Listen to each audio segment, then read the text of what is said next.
Racism is to speak, act, or think negatively about someone solely based on their color, class, or culture. So that's negative. Grace, on the other hand, is something positive. It's the favor that God extends to people, whether they deserve it or not. And so when you put those words together, a new term emerges, and that is Gracism. And the way I define it is positively extending favor to other people in spite of, or sometimes because of, color, class, or culture. So it's reaching out to the fringes of society and including people into the positive norms of what the majority experience. I decided to write the book Gracism because racism is negative, and oftentimes the way we deal with racism is say, ooh, that's bad, slap the hand, and then everybody goes to their separate corners. Gracism is a positive response to racism. When you put God in front of any problem, the G before racism, he actually brings a positive answer to a negative problem.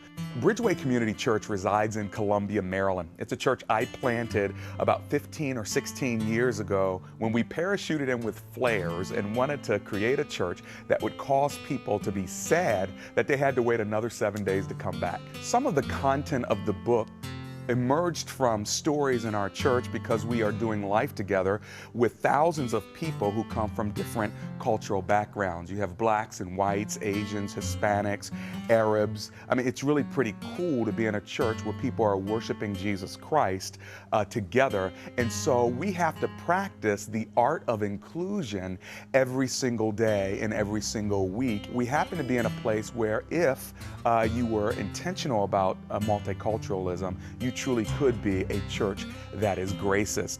But what about churches that are in other communities? Well, there's a lot to say about that. When we came to our community, you couldn't count on one hand the churches that were significantly integrated, and we were in an integrated environment.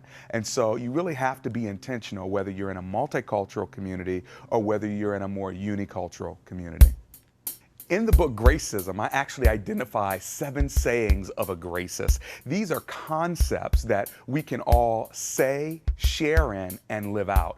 For instance, one of the sayings is, I will share with you. Now, when you think about sharing, when I think about sharing, we think about just giving people of our goods. But sharing also means to share an experience with other people. And so I talk about the concept of Graceonomics, where we are sharing information about wealth and success. And I also talk about sharing in the lives of other people who may not have as much as you, like riding to lunch in somebody else's car that's not as nice as your car, or having a meal in someone's home that's not as nice as yours. What are you doing? You are sharing in their life with them. This book, Gracism, is a practical solution to dealing with the problems of division in our culture. Gender divisions, race divisions, class divisions. This is something positive that spins it in a different way that gives substantive answers on what to do when we are facing division. I sure hope you'll pick up the book.